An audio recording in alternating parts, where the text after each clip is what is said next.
तो आज का हमारा टॉपिक है प्रोजेक्टाइल मोशन। प्रोजेक्टाइल मोशन क्या है? Two dimensional motion of a body under constant acceleration due to gravity. यानी हमने पूरी मोशन में सिर्फ फोर्स ऑफ ग्रेविटी को स्टडी कर रहे हैं, किसी और फोर्स को स्टडी नहीं कर रहे। बाकी फोर्सेस को हमने इमेजिन करना है कि वो मौजूद ही नहीं। फ्रिक्शन को भी इग्नोर कर, एयर रेजिस्टेंस को भी इग्नोर कर, अर्थ को स्ट्रेट कंसीडर कर। अर्थ वैसे तो कर्व्ड है, इसे स्ट्रेट कंसीडर कर और जी को कांस्टेंट कंसीडर करना है 9.8 मीटर पर सेकंड स्क्वायर।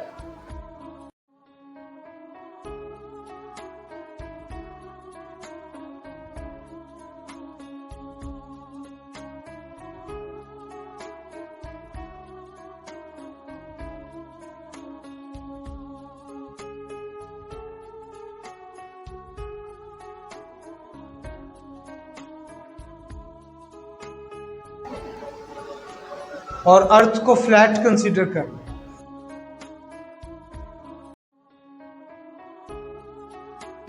और थ्रू आउट मोशन जी की वैल्यू 9.8 मीटर पर सेकंड स्क्वायर, ये कॉन्स्टेंटली, ये चेंज नहीं होनी चाहिए। प्रोजेक्टाइल मोशन की बहुत सारी एग्जांपल्स। सबसे अच्छी एग्जांपल क्रिकेट का सिक्स है। बैट्समैन जब बॉल को हिट करता है तो जो प्रोजेक्टाइल मोशन बनती है, टू डायमेंशनल मोशन, पहले बॉल ऊपर भी जा रही होती है, आगे भी जा रही होती है, हॉरिजॉन्टल मोशन भी है, वर्टिकल मोशन भी है। टू डायमेंशनल हो गई ना, टू डायमेंशनल मोशन हो गई। फिर जब वो अपनी मैक्सिमम हाइट पे चली जाती है बॉल, तो वहां से फिर वो नीचे भी जा रही होती है और आगे भी जा रही होती है। अगेन ये टू डायमेंशनल मोशन हो गई। तो ये भी क्या हो गई जी? प्रोजेक्टाइल। दोनों एग्जाम्पल्स। इसी तरह जब फुटबॉलर फुटबॉल को हिट करता है, स्पेशली गोलकीपर, तो एक लंबी सी जो हिट लगाता है, उसमें बॉल ऊपर भी जा रही होती है, आगे भी जा रही होती है, बाद में आगे भी जा रही होती है, नीचे भी जा रही होती है। ये दोनों एग्जाम्पल्स किस चीज की हैं? Projectile motion. लेकिन अक्सर स्टूडेंट हमसे क्वेश्चन करते हैं कि सर आप बुलेट को भी, bullet fired from a gun, उसे भी प्रोजेक्टाइल मोशन कहते हो, इसकी रीजन क्या है? इसकी रीजन यह है कि बच्चे समझते हैं कि शायद गन से फायर की गई बुलेट सिर्फ स्ट्रेट लाइन में ट्रेवल करती है, लेकिन एक्चुअली ऐसा नहीं है। गन से निकली हुई बुलेट भी ग्रेविटी की वजह से ग्रेजुअली ग्रेजुअली ग्रेजुअली डाउनवर्ड जाती है। अगर उसके सामने कोई टारगेट ना हो तो वो आगे जाने के साथ साथ नीचे भी जाती है, उसमें भी टू डायमेंशनल मोशन होती है। तो बुलेट फायर्ड फ्रॉम गन भी प्रोजेक्टाइल मोशन की ही एग्जाम्पल।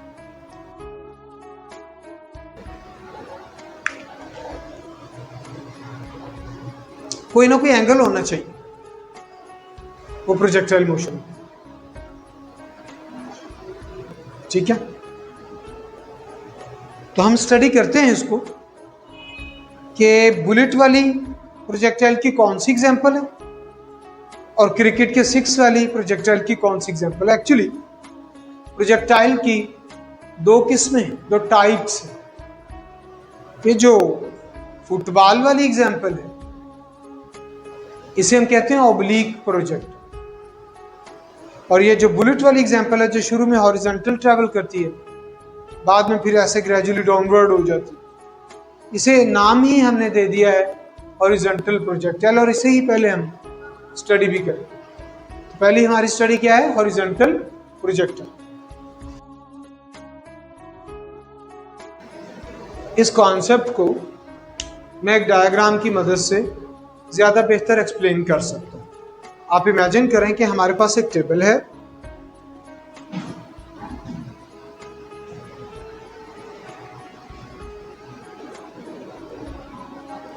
और ये नीचे ग्राउंड है, अर्थ।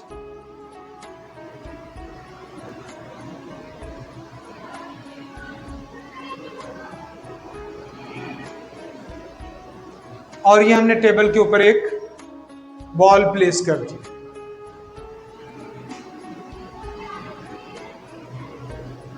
बॉल को अगर मैं टेबल के ऊपर रोल कर दूं तो इसके पास जो वेलोसिटी होगी वो यकीनन हॉरिजॉन्टल वेलोसिटी होगी।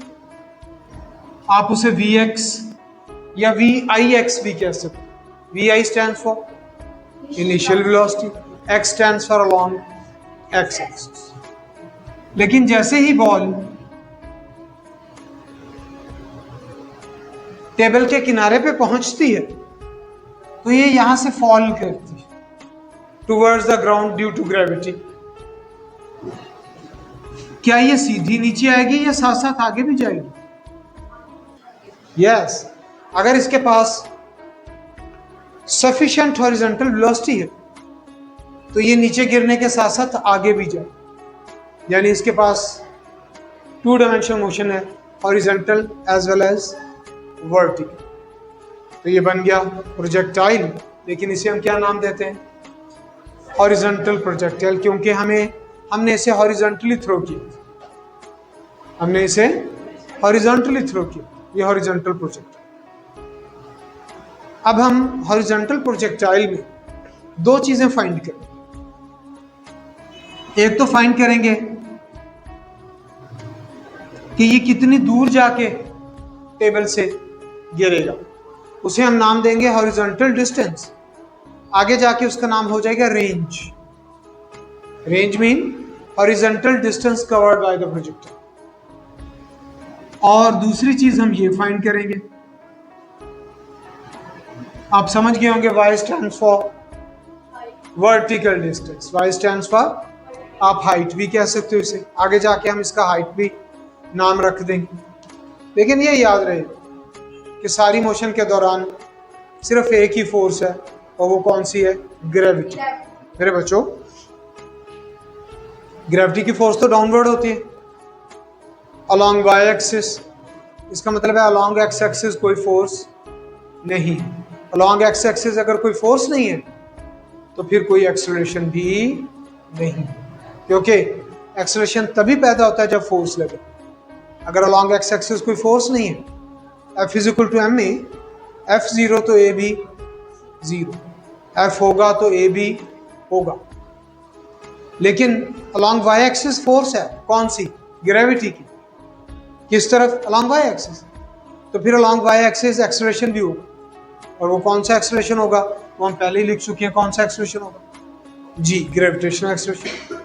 ग्रेविटी की फोर्स ग्रेविटेशनल एक्सेलरेशन पैदा करती है। तो पहली हमारी हेडिंग है हॉरिजॉन्टल डिस्टेंस।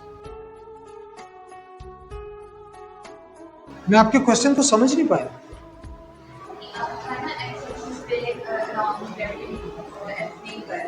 ग्रेविटी तो इस तरह एक्ट करती है, हमें भी ऐसे एक्ट करती है। अगर ग्रेविटी हमें इस तरफ खींच रही होती तो खदीजा उड़ के दीवार के साथ टकरा जाती।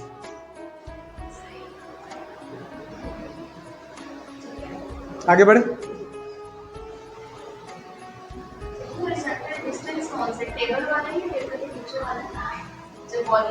पहले मुझे ये बताओ कि ये वाली मोशन प्रोजेक्टाइल है कि 1 डायमेंशन? ये तो 1 डायमेंशन है। प्रोजेक्टाइल की हरकत तो यहां से शुरू हुई, तो ये वाला डिस्टेंस ही हॉरिजॉन्टल डिस्टेंस का है। बहुत अच्छा सवाल आता है, सवाल करने से कभी रुकना नहीं, ठीक है? आगे बढ़ते हैं।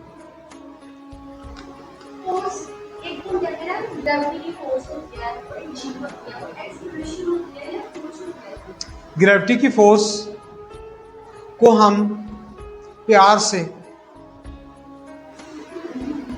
बचपन से वेट कहते हैं। Arm force F is equal to ma होती है, ग्रेविटी की force W is equal to mg होती है वही चीज, जस्ट A की जगह पे G लगा हुआ है। A भी एक्सेलरेशन है, G भी एक्सेलरेशन, ठीक है?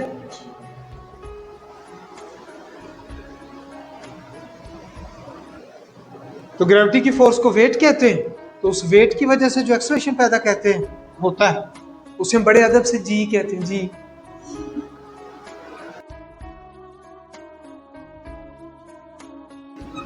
That is Fx is equal to 0। So ax is equal to 0 where there is no force, there is no acceleration. Where there is force, there is acceleration. Second law of motion. Force produces acceleration.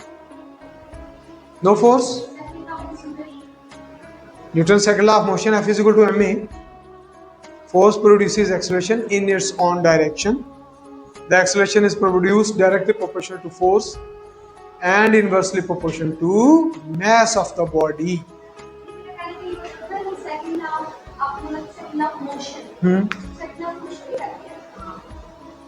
हाँ तो एक ही बात है, Newton के laws ही है। मजे की बात बताऊं, ये न्यूटन के भी नहीं, ये गैलीलियो ने पहले दिए थे।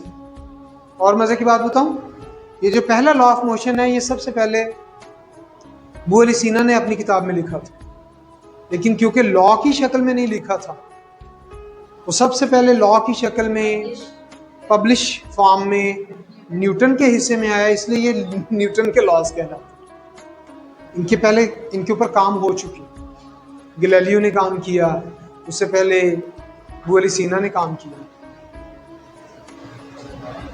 आगे बढ़े।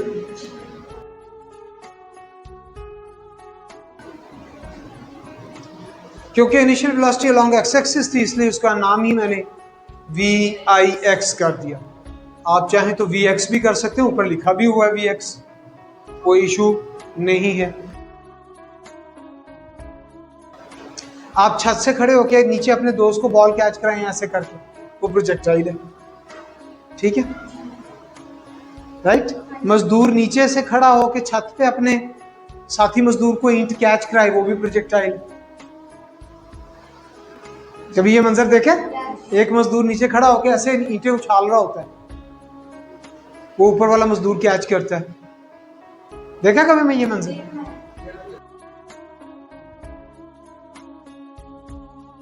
अच्छा, मेरा इरादा था कि मैं टॉपिक मुकम्मल करूंगा, लेकिन क्वेश्चंस ने बताया कि नहीं, आज भी नहीं मुकम्मल होना। इस इक्वेशन को मैं अलोंग एक्स एक्सिस के लिए चेंज कर लूंगा। क्या चेंज आ रहा है देखिए, एक्सेलरेशन के साथ भी ax लिख दिया, वेलोसिटी के साथ भी लिख दिया, और डिस्टेंस के साथ भी लिख दिया। इस 2 के साथ क्यों नहीं लिखा? 2 तो कांस्टेंट है, ये क्वांटिटी थोड़ी है। टाइम के साथ भी क्यों नहीं लिखा? टाइम अलोंग एक्स एक्सिस और अलोंग वाई एक्सिस सेम होता, इसलिए टाइम के साथ कोई एक्सिस नहीं लिखी। जब आप बड़े हो जाएंगे तो मैं आपको सिखाऊंगा टाइम खुद एक एक्सिस है। जब आप थोड़े बड़े हो जाएंगे, ज्यादा आपको फिजिक्स आने लग जाएगी, तो मैं आपको बताऊंगा टाइम खुद एक डायमेंशन है, 4th dimension.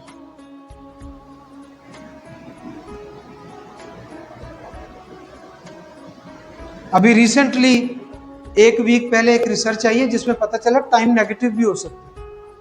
Latest research, negative time.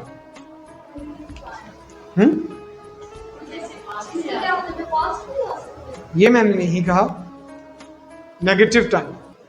आपने जाके रिसर्च करनी है, पता करना है कि इसमें क्या रिसर्च हुई है लेटेस्ट। एक फोटॉन को एक एटम पे हिट किया गया है, ठीक है, और उनके एक्सपेरिमेंट के रिजल्ट्स क्या हैं, कल आपने मुझसे डिस्कस कर लिया।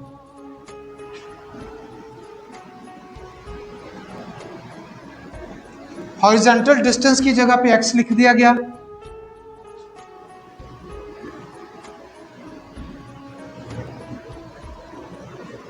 भाई कोई तो मुझे बताए ये 0 कहां से आ गया? यस, क्योंकि एक्सेलरेशन 0 था, तो उसके साथ जो भी मल्टीप्लाई और डिवाइड हुआ,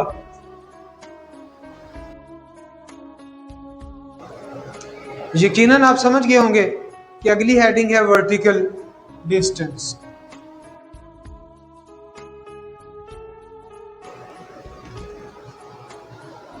अगेन अगर मैं यही सेंटेंस लिखूं कि there is no force along x axis, तो यहां पे लिखा जाएगा there is only force along y axis.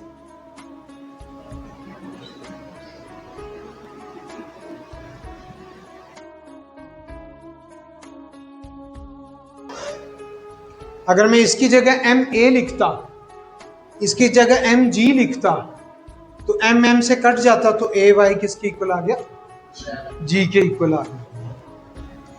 इस टॉपिक में इंपॉर्टेंट चीज ये आपने बहुत ध्यान से समझी कि जब ये प्रोजेक्टाइल रोल कर रहा था इसके पास हॉरिजॉन्टल वेलोसिटी तो थी लेकिन वर्टिकल वेलोसिटी 0 थी। एम आई राइट? तो इसका मतलब है स्टार्ट में वर्टिकल वेलोसिटी इसके पास नहीं थी, वो जब नीचे फॉल शुरू हुई तब वर्टिकल वेलोसिटी स्टार्ट हुई, स्टार्ट में 0 थी। यही वो पॉइंट है जो मैंने आपको समझाना था। यानी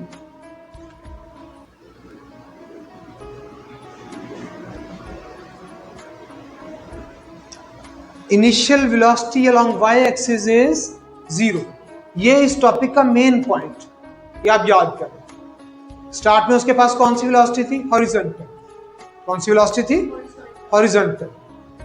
vertical component of velocity was 0। एक बार फिर हम सेकेंड इक्वेशन यूज करते हैं और इस इक्वेशन को हमने जैसे x के लिए चेंज किया, इसको y के लिए चेंज किया।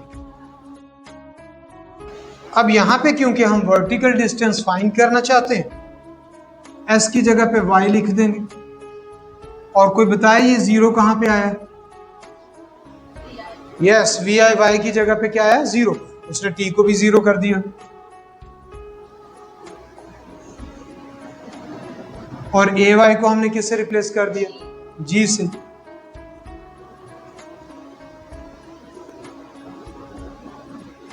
प्रोजेक्टाइल मोशन में हॉरिजॉन्टल कंपोनेंट ऑफ वेलोसिटी और vertical component of velocity find कर। जो प्रीवियस लेक्चर में हमने प्रोजेक्टाइल स्टडी किया था उसका नाम था हॉरिजॉन्टल प्रोजेक्टाइल। आज की स्टडी है ऑब्लिक प्रोजेक्टाइल की। तो पहले मैं ऑब्लिक प्रोजेक्टाइल ड्रॉ कर। ये जो क्रिकेट के 6 की एग्जांपल है, क्रिकेट का 6, ये मुकम्मल ऑब्लिक प्रोजेक्टाइल।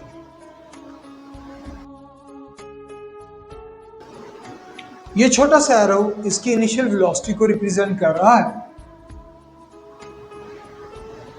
जबकि हॉरिजॉन्टल के साथ इसका एंगल थीटा है। अब इक्वेशंस ऑफ मोशन में हमने ये चीज समझी थी और वो बेसिक है, मैं उसको दोबारा दोहरा भी देता हूं कि इनिशियल वेलोसिटी जिस तरफ भी होगी उसे आपने पॉजिटिव ले लेना है, उसके अपोजिट चीजें हमको नेगेटिव ले। इनिशियल वेलोसिटी पॉजिटिव, उसकी डायरेक्शन में, इनिशियल वेलोसिटी की डायरेक्शन में जो चीजें होंगी वो पॉजिटिव, मगर उसके अपोजिट जो भी होगा वो सब नेगेटिव होगा। तो यहां पे ये कॉन्सेप्ट बहुत काम आने वाला। हम वेलोसिटी का हॉरिजॉन्टल कंपोनेंट फाइंड करना चाहते हैं। याद करके तो x कंपोनेंट में साइन थीटा आता है या कॉस थीटा? x कंपोनेंट में कॉस थीटा आता है और y कंपोनेंट में साइन थीटा। इसलिए VIX को हम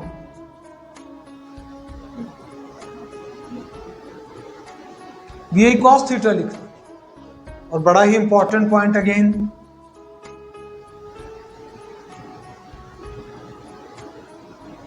प्रोजेक्टाइल मोशन में हमने सिर्फ एक फोर्स को स्टडी करना है, वो कौन सी है, ग्रेविटी।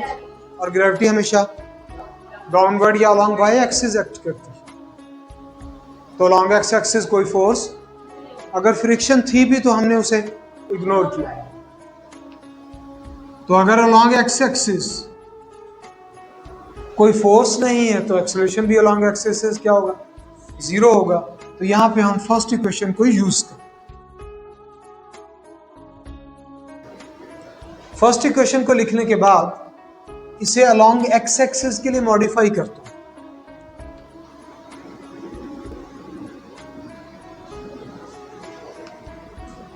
सभी क्वांटिटीज के साथ x लगा दिया ताकि पता चले कि ये along x axis. VIX is replaced by VI cos theta और a की जगह पे क्या आ गया, 0।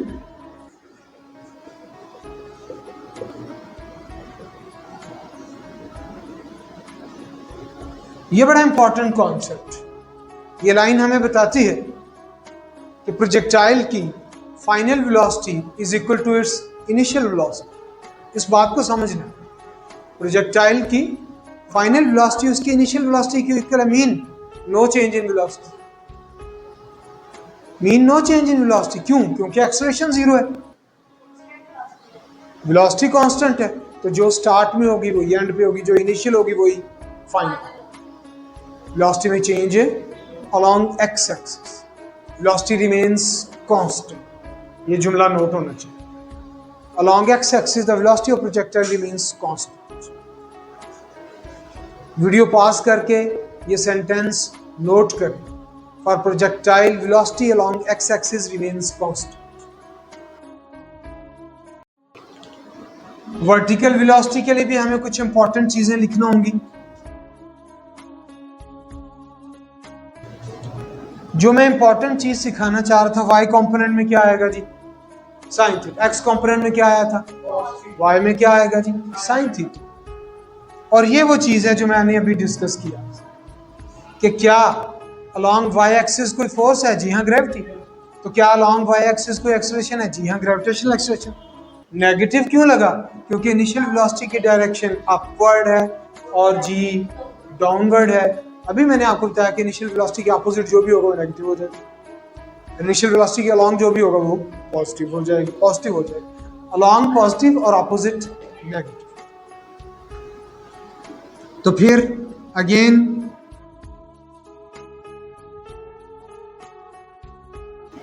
आपने गौर किया, मैंने पूरी फर्स्ट इक्वेशन लिखी और साथ में अब की बार एक्स नहीं लगाया, वाई लगा दिया।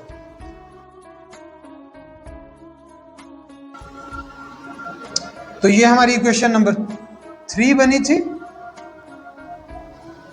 ये बन गई इक्वेशन नंबर 4। अब हमारे पास एक्स कंपोनेंट भी मौजूद है किसी वेक्टर का, वाई कंपोनेंट भी मौजूद है, तो रिजल्टेंट फाइंड किया जा सकता है बिल्कुल पाइथागोरस थ्योरम अप्लाई कर। तो resultant velocity at any point.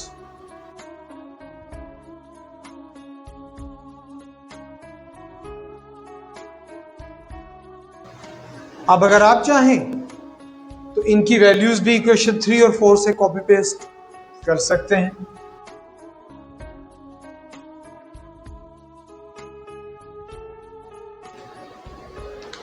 किसी भी पॉइंट पे आप वेलोसिटी की डायरेक्शन थीटा, एंगल थीटा भी फाइंड कर सकते हैं।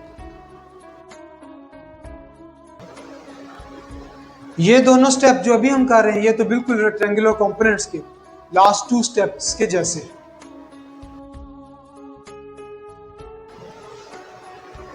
हम ऑलरेडी जानते हैं कि tan theta is equal to perpendicular over base या y component over x component. और फाइनल स्टेप में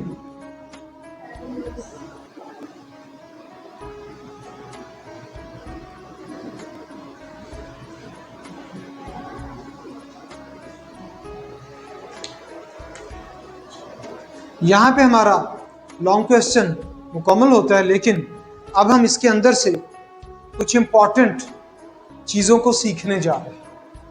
बहुत ही इंपॉर्टेंट, बहुत ही काम की चीज। आपने तवज्जो से सुननी है, समझनी। ऑब्लिक प्रोजेक्टाइल आपके सामने।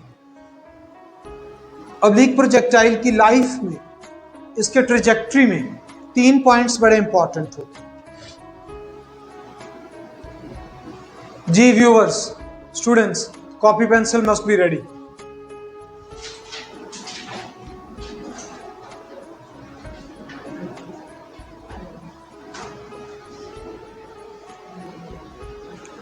That is the start of the life of the projectile. That is the end of the life of projectile.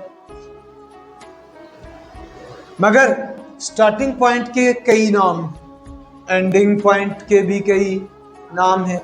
इसे लॉन्चिंग पॉइंट भी कहते हैं।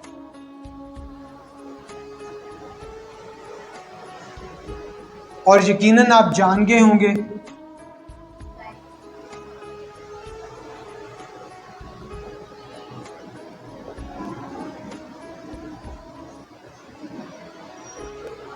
लॉन्चिंग को टेक ऑफ पॉइंट भी कहते हैं, इनिशियल पॉइंट भी कह सकते हैं आप।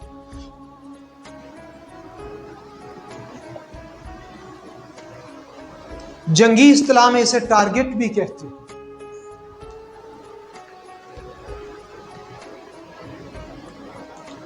और प्रोजेक्टाइल मोशन की जहां पे मैक्सिमम हाइट होती,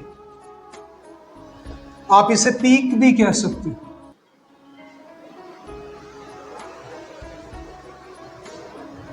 लेकिन एंटी टेस्ट में जो फेवरेट लफ्ज है इसका, वो समिट है, हाईएस्ट पॉइंट भी कह सकते हो, top most point, peak, summit, कई नाम हैं इसके। अब इन नामों को डिस्कस करने के बाद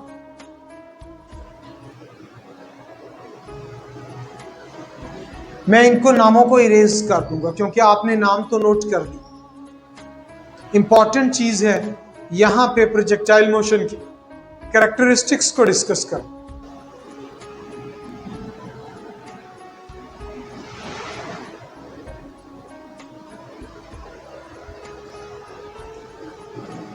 तो सबसे पहले मैं डिस्कस करूंगा speed of projectile at this point, at this point, at this point. कहां पे स्पीड मैक्सिमम होगी और कहां पे स्पीड मिनिमम होगी।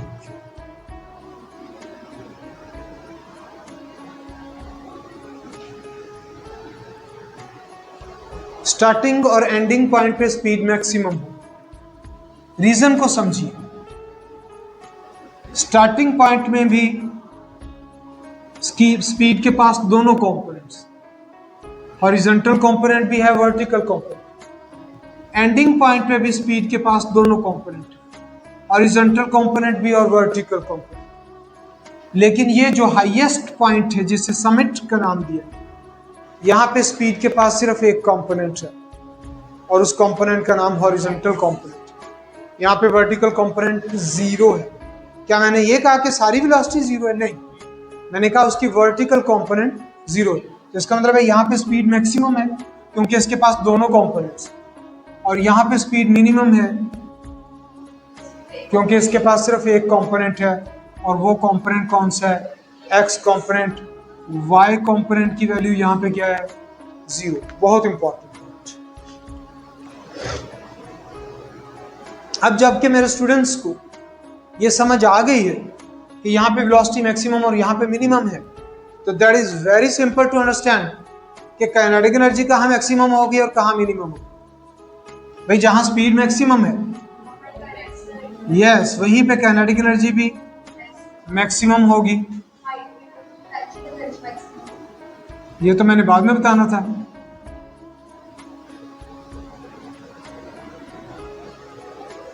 ये तो मेरा अगला स्टेप है। तो आपने जान लिया कि लोएस्ट पॉइंट पे काइनेटिक एनर्जी मैक्सिमम और हाईएस्ट पॉइंट पे काइनेटिक एनर्जी मिनिमम होगी। क्या मैंने ये कहा कि जीरो होगी? नहीं, मैंने ये नहीं कहा। और जैसा कि कुछ बच्चों ने जान भी लिया कि जहां पे काइनेटिक एनर्जी मैक्सिमम होती है वहां पे पोटेंशियल एनर्जी मिनिमम होती है, और जहां पे काइनेटिक एनर्जी मिनिमम होती है वहां पे पोटेंशियल एनर्जी मैक्सिमम होती है। अब मैं ये सारा कुछ फिर इरेज कर दूंगा क्योंकि कुछ और इंपॉर्टेंट पॉइंट्स डिस्कस करने हैं। That is the angle between v and acceleration. Speed और एक्सेलरेशन के दरमियान एंगल को अभी हम डिस्कस करने लगे। स्टूडेंट्स, वेलोसिटी की डायरेक्शन पहले पॉइंट टू पॉइंट में ड्रॉ करूंगा, फिर उसका g के साथ एंगल डिस्क्राइब करूंगा।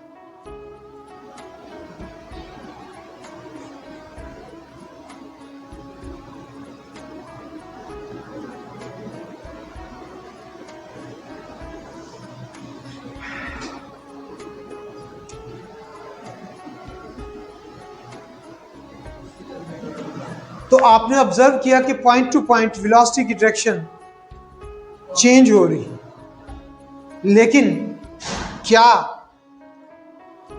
किसी भी पॉइंट पे acceleration which is called acceleration due to gravity, क्या उसकी डायरेक्शन चेंज हो रही है?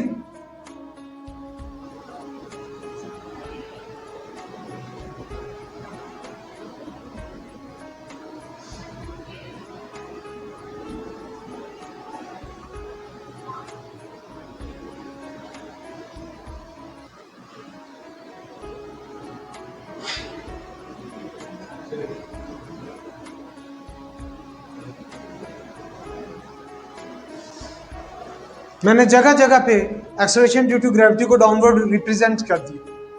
तो आप ऑब्जर्व कर रहे हैं कि यहाँ पे वेलोसिटी अपवर्ड जी डाउनवर्ड है, तो इन दोनों के दरमियान एंगल मैक्सिमम। तो पहला एमसीक्यूज इस कैटेगरी का कि at starting point angle between v and a is maximum. अगला point, then it gradually decreases continuously. Angle between V and A या A is equal to G भी आप कह सकते हो, that gradually decreases during the flight. Dear students, कि highest point पे इनके दरमियान एंगल क्या होगा 90 डिग्री, नोट कर। एट हाईएस्ट या समिट क्या लें, at summit angle between V and G is 90 degree. और यकीनन आप समझ गए होंगे कि किस पॉइंट पे जाके वो एंगल मिनिमम हो जाएगा जी, एंडिंग पॉइंट पे जाके एंगल वो मिनिमम हो जाए। प्रोजेक्टाइल मोशन की, ऑब्लिक प्रोजेक्टाइल मोशन की ये जो शेप बनी है, इस शेप का भी एक खास नाम है। ये जो लाइन बनी है, इस पाथ को हम कहते हैं ट्रेजेक्ट्री।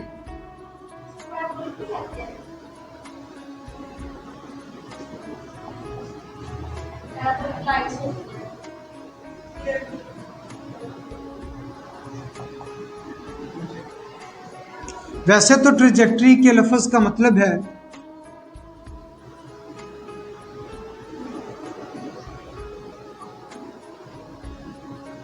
रास्ता, और मेरे इंडियन व्यूअर्स के लिए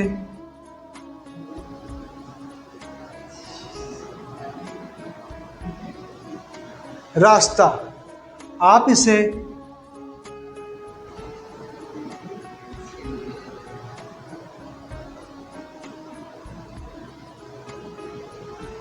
पथ भी कह सकते हो, पथ। तो ट्रेजेक्ट्री ऑफ प्रोजेक्टाइल, रास्ता, हम उसे कहते हैं मेरे बच्चों पैराबोला।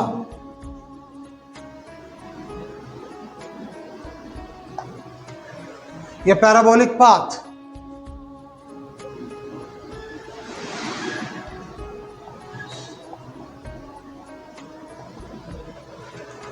लेकिन इस पाथ को, इस ट्रेजेक्ट्री को, इस रास्ते को आप पैराबोलिक तब तक कहोगे जब तक आपने अर्थ को स्ट्रेट कंसीडर किया है, अर्थ को फ्लैट कंसीडर किया। अगर कोई प्रोजेक्टाइल ज्यादा लॉन्ग डिस्टेंस के लिए इस्तेमाल होगा तो फिर earth can not be considered flat. Then the trajectory of projectile is termed as elliptical trajectory. If earth is not flat, then the trajectory of projectile is elliptical. देखना frame में,